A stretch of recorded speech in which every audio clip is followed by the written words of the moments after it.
나오지 않거나 내 안에서 잘못하고 있다는 느낌이 들 때 그게 바로 벽에 부딪힌다고 느껴지는 순간이에요. 결국 더 깊은 회의감에 빠지게 되는 거예요. 남들과 비교해서 우수한 사람이 되어야 한다는 생각에 치여 살아왔던 거죠. 그렇게 해서 나라는 사람의 본질적인 부분은 점점 희미해지고 결과적으로는 내가 진짜 좋아하고 잘하는 게 뭔지 모르게 되는 것 같아요. 이번 영상에서는 챗GPT랑 같이 얘기를 하면서 꿈에 대한 얘기를 좀 해볼 거예요. 챗GPT가 저한테 질문을 계속 던지면 제가 그거에 대해서 답변을 해주는 방식으로 한번 해볼 텐데, 대화 형식으로 한번 해보겠습니다. 그래서 시작하기 전에 단 하루 만에 목적을 발견하는 워크숍을 진행하거든요. 그래서 사람들이 같이 모여서 제가 스텝 바이 스텝 가이드를 드리면서 어떻게 목적을 발견할 수 있는지, 그리고 어떻게 목적을 실현할 수 있는지, 적용할 수 있는지, 그런 부분에서 가이드를 드릴 텐데, 내가 정말 찾고 싶은데 어떻게 찾는지 모르겠다 라고 생각하시는 분들은 아래 워크숍 링크를 참조하시면 됩니다. 오케이, 시작합시다. 내가 진짜 좋아하는 게 뭔지도 모르겠고 잘하는 게 뭔지 전혀 감이 안 잡혀요. 그냥 지금 하고 있는 일이 맞는 건지 아니면 그냥 편해서 하고 있는 건지 그것조차 확신이 없어요. 대체 언제쯤 내 꿈을 찾을 수 있는 걸까요? 좋은 질문인 것 같아요. 첫 번째로 잘하는 게 뭔지 모르겠고 좋아하는 게 뭔지 모르겠는 이유는, 일단 내 개인적인 생각으로는 우리가 어릴 때 살면서 학교를 다니다 보니까 학교에선 좋아하고 잘하는 거를 찾는 걸 도와주기보다는 정해진 교과서 위주의 공부를 해야 되고 모든 과목에서 잘 해야 되기 때문에 못하는 부분, 단점들을 보완하고 내가 잘하는 거나 강점들을 더 잘하게 해주는 것보다는 단점을 보완해야 된다는 마인셋으로 많이 배웠기 때문에 좋아하고 잘하는 걸 찾기가 굉장히 힘든 것 같아. 그리고 우리가 학교 초중고를 나오면서 결국 좋은 대학교를 가고 좋은 회사에 들어가는 게 목표인 것처럼 살기 때문에 내가 좋아하고 잘하는 거를, 우리의 개개인성을 좀 무시해야만 했던 그런 교육 시스템이 좀 그렇게 만든 게 아닌가라는 생각이 좀 들더라고. 그리고 맞아요. 그게 사실 큰 문제인 것 같아요. 우리가 어렸을 때부터 잘해야 한다는 압박을 받으면서 살았잖아요. 좋아하는 걸 찾고 내가 잘하는 걸 찾고 이런 질문보다는 어떻게든 성적을 잘 내고 남들과 비교해서 우수한 사람이 되어야 한다는 생각에 치여 살아왔던 거죠. 그렇게 해서 나라는 사람의 본질적인 부분은 점점 희미해지고 결과적으로는 내가 진짜 좋아하고 잘하는 게 뭔지 모르게 되는 것 같아요. 그럼 이제는 그걸 어떻게 회복할 수 있을까요? 그래서 나 같은 경우는 처음에 사람들이 뭐 좋아하는 걸 찾아라, 잘하는 걸 해라 막 이렇게 얘기를 하는데, 내 개인적으로는 좋아하는 것도 모르겠고 그렇죠. 잘하는 것도 모르겠는 거야. 그런 조언은 많이 듣지만 사실 그게 쉽게 되지 않죠. 좋아하는 거 찾아라, 잘하는 거 해라라고 하면 그게 너무 막연하고 정말 자신이 좋아하는 게 뭔지 잘하는 게 뭔지 모른다면 그 자체가 부담이 될 수 있어요. 어떻게 시작해야 할까요? 여러 가지 방법이 있는 것 같아. 뭐 단 하나의 유일한 방법이 있는 건 아닌 것 같고, 일단 첫 번째로는 내가 아무것도 모르겠다 하면 많은 경험을 해보는 게 좋지 않을까 생각을 해. 그래서 많은 경험을 통해서 내가 좋아하는 거 잘하는 거를 찾을 수 있다고 많이들 얘기하고 나도 그렇게 생각을 하는데, 더 확실한 방법은 두 번째로 나라는 사람을 좀 발견해야 되는 것 같아. 나라는 사람이라는 거는 결국 나의 뭐 좋아하고 잘하는 거, 내 성격, 내 뭐 취향 이런 것도 얘기될 수 있지만, 나라는 사람의 정체성을 기반하는 신념과 가치가 무엇인지, 결국 이제 내가 항상 얘기를 하는 게, 내가 잘하고 좋아하는 일도 좋지만 나한테 의미 있는 일을 해라, 이런 말을 좀 하는 편인데, 결국 내 목적을 찾아서 내 목적에 맞는 일을 해야 된다, 이런 얘기를 하거든. 결국 열정이라는 것도 내가 좋아하는 단계보다 더 뛰어넘는 게 이제 열정인데, 내가 마음을 가지고, 좋아하는 마음과 뜨거운 마음을 가지고 일을 한다, 열정을 가지고 일을 한다라는 것도 결국 내가 좋아하는 것과 내가 의미 있는 것이 합쳐졌을 때 나오는 게 열정이라고 나는 생각을 하는데, 결국 내가 의미 있는 거, 내 목적이랑 맞는 것을 해야지 열정이 생긴다고 나는 생각을 해. 그래서 그런 부분에서 내 신념이 뭔지, 내가 인생에서 살면서 정말 굳게 믿는 게 뭔지, 내가 정말 중요하게 생각하는 게 뭔지, 가치가 뭔지, 이런 것부터 찾으면 좋지 않을까? 정말 중요한 포인트를 짚어주셨어요. 결국 나를 찾는 과정이 핵심인 거죠. 많은 사람들이 좋아하는 걸 해라거나 잘하는 걸 해라라는 말에 갇히게 되는데 그것만으로는 부족할 수 있어요. 우리가 진정으로 원하는 건 그걸 넘어서서 나에게 의미 있는 것을 찾는 거잖아요. 그게 바로 내가 가슴속에서 뜨겁게 열정을 느낄 수 있는 이유죠. 그래서 자신의 신념과 가치, 목적이 무엇인지 먼저 명확하게 정의하는 게 정말 중요한 것 같아요. 그 과정이 없으면 아무리 잘하고 좋아하는 일을 한다 해도 결국 금방 지치거나 의미를 잃게 될 수 있죠. 그럼 이 과정에서 사람들이 자신의 신념과 가치를 발견하는 데 필요한 첫걸음은 무엇일까요? 정말 좋은 질문인 것 같아. 결국 내가 방금 목적을 찾아야 된다, 신념과 가치를 찾아야 된다 하면 사람들이 이것도 막연한 거예요. 그럼 신념과 가치는 어떻게 찾아라고 얘기할 수 있다고 나는 생각을 해. 그래서 사람의 신념과 가치는 결국 형성이 되는 건데, 결국 우리의 기억 속에 있거든. 우리의 뇌에 생각하는 뇌가 있고, 그게 신념과 가치는 단순히 외부에서 주어지는 것이 아니라 우리가 살아오면서 경험하고 생각했던 것들이 쌓여서 자연스럽게 형성되는 거죠. 과거의 경험이 나의 사고. 그래서 신념과 가치는 결국 우리의 정체성을 기반하는 두 가지 부분인데, 뭐 세 가지로 나누자고 하면 뭐 세계관이라고도 할 수 있고, 근데 결국 이제 신념과 가치관이 우리의 세계관을 형성하는 그런 것들인데, 우리의 신념과 가치관은 그 뇌의 가장 겉면에 있는 게 심피지라고 하고, 그게 이제 우리가 논리적인 사고를 하고 계산을 하고 그런 뇌고, 생각하는 뇌, 그리고 우리 뇌 안쪽에 있는 게 이제 변형계라는 뇌 구조가 있는데, 그거는 이제 우리의 감정, 동기, 기억을 담당하는 그런 뇌인데, 우리의 신념과 가치는 그 변형계, 감정과 동기와 기억을 담당하는 뇌 안에 자리 잡혀 있거든. 우리가 신념이나 가치라고 했을 때 결국 이 신념과 가치가 어떤 작용을 하냐, 목적이 뭐냐 했을 때, 우리가 살아가는 데 있어서, 우리가 의사결정을 하는 데 있어서, 우리가 삶의 원동력에 있어서 결국 우리 안에 있는 신념과 가치를 기반해서 의사결정을 하고 어떠한 힘을 얻어서 무언가를 하는 거거든. 우리가 논리적으로 생각해서 계산을 한 다음에 의사결정을 한다고 생각을 하지만, 사람은 논리로만 계산을 해서 결정을 하는 존재가 아니야. 결국 감정적인 이모셔널한 부분을 가지고 결정을 하거든. 왜냐면 모든 사람이 계산적이고 논리적으로 쌉티라고 말하는 사람들이, 나는 논리만을 가지고 의사결정을 한다라고 하는 거는 말이 안 되는 게, 의사결정을 논리로만 해서 하는 사람이 차를 살까? 시계를 살까? 무언가를 살까? 그 다 논리로만 생각했을 때는 납득이 합리적이지 않은 소비인 거거든. 결국 내가 그걸 샀을 때 오는 감정이 있고, 내가 이걸 샀을 때 오는 뿌듯함, 내가 채워짐, 그런 것들이 있기 때문에 기분 좋음, 그걸 느끼기 위해서 사는 거거든. 그래서 우리의 신념과 가치가 우리가 무엇을 살 때, 무엇을 결정할 때, 무엇을 어떠한 방향으로 갈 때, 그 진로마저도, 우리의 꿈마저도 결정을 하는데, 그래서 변형계라는 뇌 안에 우리의 신념과 가치가 자리 잡혀 있는데, 우리의 과거에서 일어난 사건에서 우리가 느꼈던 감정을 통해서 이러한 신념이, 가치가 생기는데, 한번 그 예를 한번 들어줄게요. 이제 미국 같은 경우는 그 세금 보고를 1년마다 한 번씩 해야 되는데, 원래는 혼자 인터넷으로 세금 보고를 하다가 회계사한테 연락을 해가지고 해야겠다 했는데, 회계사 비용이 뭐 사람마다 천지만별이니까 조금 싼 데를 해보자 라고 생각을 해가지고 좀 싼 데를 갔어. 직접 방문을 해서 한꺼번에 그냥 다 해버리자. 이제 온라인으로 예전에 한 번 한 적이 있었는데 너무 오래 걸려서 직접 가가지고 하자 했는데, 아저씨였거든. 이 아저씨가 처음에는 뭐 그냥 괜찮아서 그냥 뭐 무난하고 뭐 그냥 이런저런 뭐 얘기하다가, 나는 세금 보고를 하러 갔잖아. 근데 내가 하는 투자를 어떻게 하는지를 막 알려주려고 하는 거야. 이렇게 하면 안 된다. 막 왜 이렇게 하냐 처음에 물어보면서, 나는 이렇게 하는 이유가 있다 하고 하는데, 나중에는 결국 나한테 전공 뭐 했어요? 전공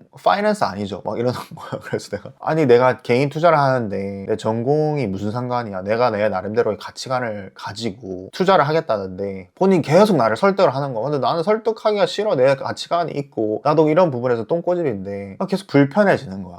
그러다가 뭐 나한테 많이 배워야겠네 이러면서 막 갑자기 정말 전형적으로 말하는 꼰대상이라고 해야 되는지 계속 가르쳐 주려고 하고, 막 나를 깎아내리면서 자기가 올라가려고 하고, 내가 석사를 이제 파이낸스를 해가지고 MBA까지 했는데 막 이러면서, 어떡하라고, 나는 텍스 보고 하러 왔지, 세금 보고 하러 왔지, 본인한테 투자 자문을 구하러 온 게 아닌데. 하여튼 그때 느꼈던 불편함이 너무 감정적으로 별로인 거야. 그때 자리 잡혔던 신념은, 이 사람은 꼰대구나. 일단 그 신념이 잡혔고, 여긴 절대 오면 안 되겠다. 그리고 또 하나의 가치는, 값싼 것보다 만났을 때 경험과 그 퀄리티가 훨씬 중요하구나, 이런 걸 느꼈어요. 그 사람 결국 일도 제대로 못했어. 세금 보고 하는 데 있어서 하나 놓쳐가지고, 그걸 내가 계속 다 찾아가지고 또 하고, 미안하다 소리도 안 하고, 진짜 좀 어이가 없어가지고, 결국 값싼 것보다 경험이 중요하구나. 좋은 경험을 줄 수 있는 사람, 친절한 사람, 그 친절함과 좋은 서비스와 경험이 따라오는 퀄리티구나 를 느끼고, 나는 이제부터 세금 보고에 있어서는 돈을 딱히 아끼지 않으려고, 그런 경험을 더 이상 하고 싶지 않아졌어.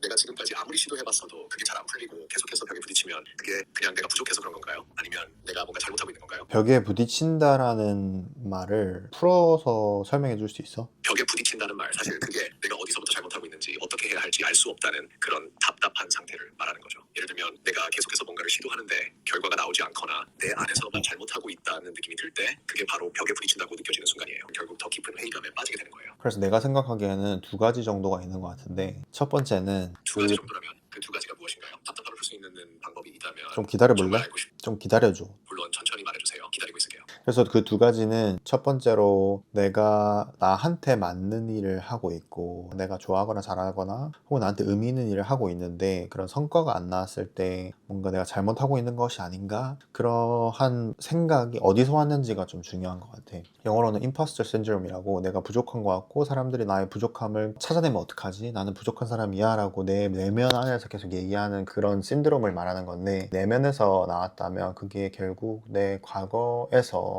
누군가가 나한테 심어준 신념일 수도 있는 거거든. 근데 그 부분이 내가 정말 이게 진짜 실제로 내가 못하는 건가 아니면 결국 나의 두려움과 불안 때문인가 그런 걸 좀 봐야 될 것 같고 또 두 번째로 결국 나랑 맞지도 않는데 결국 남들이 가는 길을 따라가다 보니까 살아남는 길은 이 길밖에 없다. 요즘 뭐 의사를 해야 된다. 뭐 최근 전까지는 소프트웨어 엔지니어를 해야 된다. 뭐 개발자를 해야 된다 하다가 AI가 나오니까 개발자도 안 된다. 결국 의사만이 살 길이다. 막 이렇게 얘기를 하는데 그런 다른 사람들이 가는 길을 따라가면서 성과가 안 나왔을 때 그런 좌절감 내가 안 되는 건가 잘못하는 건가 이런 생각이 드는 거는 그 위치 자리부터가 일단 잘못 잡았기 때문에 내가 내 마음에서 아 뭔가 잘못되고 있는 것 같은데 잘 안 맞는 것 같은데 이런 느낌이 들 수도 있는 거지.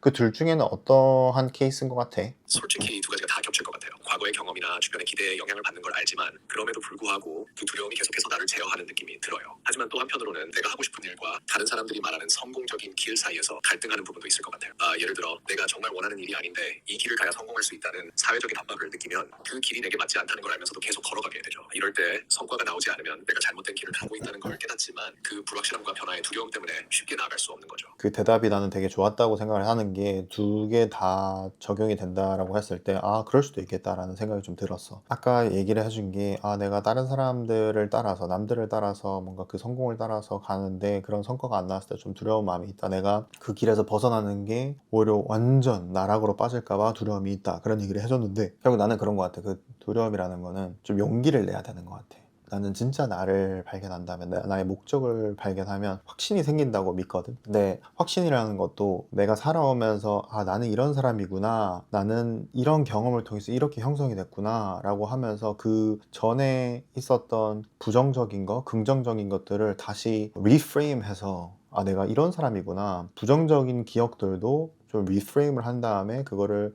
좀 긍정적으로 받아들이는 그런 거를 하면 나에 대한 훨씬 더 확신, 나의 미래에 대한 확신이 생긴다고 생각하는데 그 확신이 생기기 전에는 용기를 내야 되는 것 같아. 그 용기라는 거는 자신감 없이, 확신 없이도 용기를 낸다. 무서워도 용기를 낸다는 말이 있잖아. 그래서 용기라는 거는 좀 필요한 것 같아. 내가 이 길이 남들과 똑같이 가는 길이고 이게 나한테 의미가 없는 길이라면 나만의 길을 선택을 해야 된다고 생각하고 그 선택을 한 다음에 거기에 커밋, 헌신을 하고 거기에 난 하겠다 결정을 한 다음에 용기를 내는 거지. 그렇게 하다 보면 내 길이 보이고 내 길에 대한 확신이 생기는 것 같아. 그래서 그런 부분에 있어서 그 중간중간에서 임포스터 신드롬이 나올 수 있지만 결국 나라는 사람을 좀 더 잘 안다면 그 임포스터 신드롬이 나오더라도 이게 내가 성과가 조금 안 나더라도 혹은 내가 남들이 말하는 성공에 좀 못 미치더라도 나라는 사람은 이런 사람이니까 나의 길은 이거야 라는 내 생각을 딱 뿌리박고 확신을 가지고 계속해서 그 길을 갈 수 있는 것 같아. 그래서 오늘은 여기까지 한번 얘기해 봤는데 좀 처음에 있던 고민이랑 지금 현재 나랑 대화를 하면서 어떤 부분이 고민이 좀 해결된 것 같아?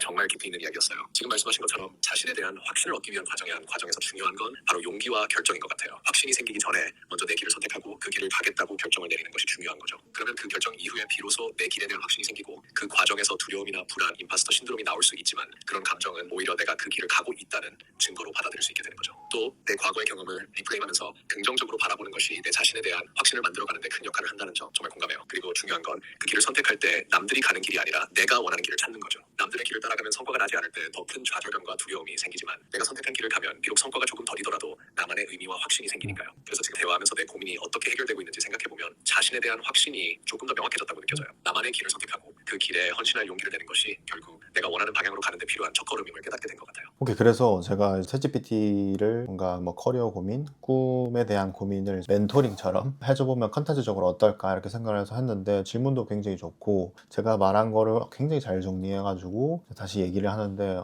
공감이 좀 가더라고요. 방금 저희가 얘기한 꿈에 대한 부분에 있어서 내가 좋아하고 잘하는 거를 찾아가는 거가 굉장히 중요하긴 하지만 저는 개인적으로 의미 있는 거를 해야 된다고 생각을 합니다. 결국 중요한 거를 해야 된다고 생각을 해요. 그게 뭔가 내가 싫어하는 게 아니라 의미 있다는 거는 결국 내가 좋아하기도 하지만 나한테 의미도 있고 남들한테도 의미 있는 일을 하게 되면 그 열정이 올라오기 때문에 결국 그 열정을 가지고 계속해서 하다 보면 그릿 있죠. 그릿이 더 생기고 그릿을 가지고 더 하다 보면 더 잘하게 된다. 저는 그렇게 생각을 하거든요. 그래서 저희 Y디스커버리는 목적을 찾는 거에서 굉장히 크게 생각을 합니다. 그래서 제가 목적을 바로 발견할 수 있도록 하루 만에 그런 워크숍을 진행하고 있거든요. 그래서 이 내 목적을 발견하고 싶은 분들은 무조건 참여해 주시고 저희가 세 가지 방법이 있어요. 목적과 진정한 나를 발견하고 결국 꿈을 실현하기 위해서는 저는 이제 세 가지 방법을 제시를 하는데 혼자서 목적을 발견하고 싶은 분들은 제가 제 웹사이트에 올려놓은 웨비나를